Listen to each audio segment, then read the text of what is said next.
Aspiring aimers welcome to major chemistry.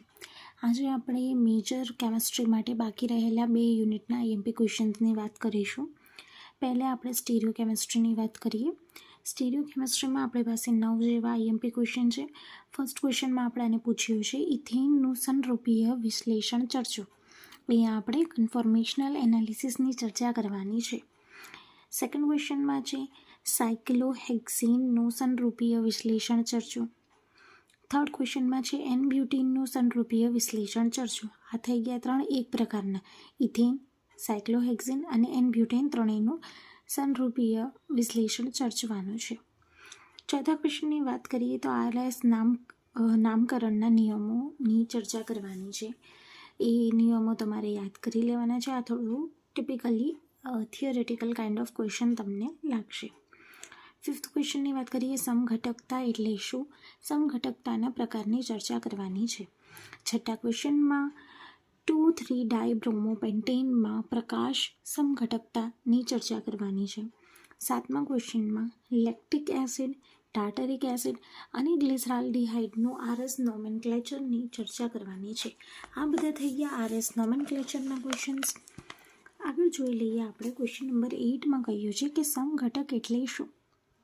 બંધારણીય સમઘટકતાના પ્રકારો ઉદાહરણ સહિત સમજાવવાના છે. અને 9મા ક્વેશ્ચનમાં ઇઝ એન્ડ નોમેનક્લેચર નિયમ ઉદાહરણ સહિત ચર્ચવાનું છે. એની સાથે આપણે આ યુનિટ માટેના SQ પણ જોઈ લઈએ કે તમે આટલા 9 ક્વેશ્ચન કરો એની સાથે SQ કરી લો એટલે આ યુનિટ થઈ ગયું તમારું ટોટલી કમ્પ્લીટ. SQમાં પહેલો ક્વેશ્ચન કહે છે કે કાયરાલિટી એટલે શું? બીજા ક્વેશ્ચનમાં પૂછ્યું છે સંરૂપો એટલે શું?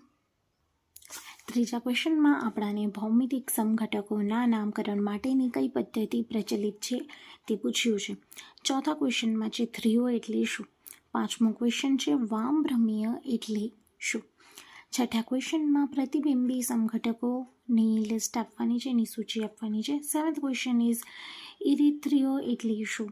આઠમા ક્વેશ્ચનમાં 1 બ્યુટીન અને 2 બ્યુટીનમાં કેવા પ્રકારની સમઘટકતા જોવા મળે છે તે આપણે દર્શાવવાનું છે. નવમા ક્વેશ્ચનમાં ડાયમિથાઇલ ઇથર અને ઇથેનોલમાં કેવા પ્રકારની સમઘટકતા છે. 10મા ક્વેશ્ચનમાં એનાન્શિયોમર એટલે શું? 11મો પ્રશ્ન ડાયાસ્ટીરિયોમર એટલે શું? 12મા ક્વેશ્ચનમાં ચલરૂપકતા એટલે કે ટોટોમેરિઝમ એટલે શું ઉદાહરણ આપવાના છે. અને 13મો ક્વેશ્ચન છે મેટામોરિઝમ એટલે શું તેનું ઉદાહરણ આપી આપણે સમજાવવાનું છે. હવે વાત કરી લઈએ આપણા લાસ્ટ યુનિટની. લાસ્ટ યુનિટમાં યુનિટના 2 ભાગ છે.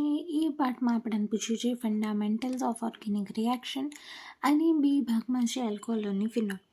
બંનેના ઓલમોસ્ટ કમ્બાઇનિંગલી અહીંયા આપણે 14 ક્વેશ્ચનની ચર્ચા કરી લઈશું. 14 ક્વેશ્ચનની અંદર પહેલો ક્વેશ્ચન આપણો પૂછે છે કે SN ક્રિયાવિધિ સમજાવો. SN1 ક્રિયાવિધિ સમજાવો.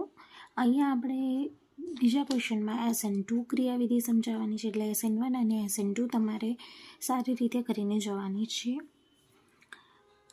થર્ડ ક્વેશ્ચનમાં છે બેન્ઝીનની ફ્રીડલ-ક્રાફ્ટ એલ્કાઇલેશનની પ્રક્રિયાવિધિ સમજાવો.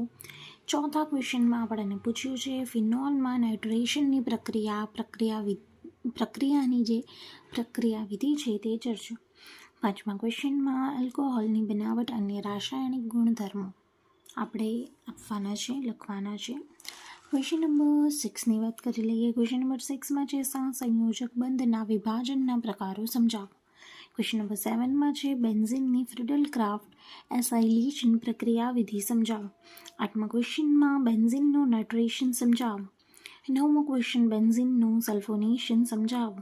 ક્વેશ્ચન નંબર 10માં છે બેન્ઝીનનું ક્લોરિનેશન સમજાવો. 8, 9, 10માં જોઈ લો બેન્ઝીનનું જ છે. નાઇટ્રેશન સમજાવવાની છે, સલ્ફોનેશન સમજાવવાની છે, ક્લોરિનેશન સમજાવવાની છે. 11th ક્વેશ્ચનમાં વાત કરીએ હવે ફિનોલની વાત કરી રહ્યા છીએ. ફિનોલની બનાવટની એક પ્રક્રિયા સમજાવવાની છે. ફિનોલ માટેની રાયમાર્ટિમન પ્રક્રિયા સમજાવવાની છે.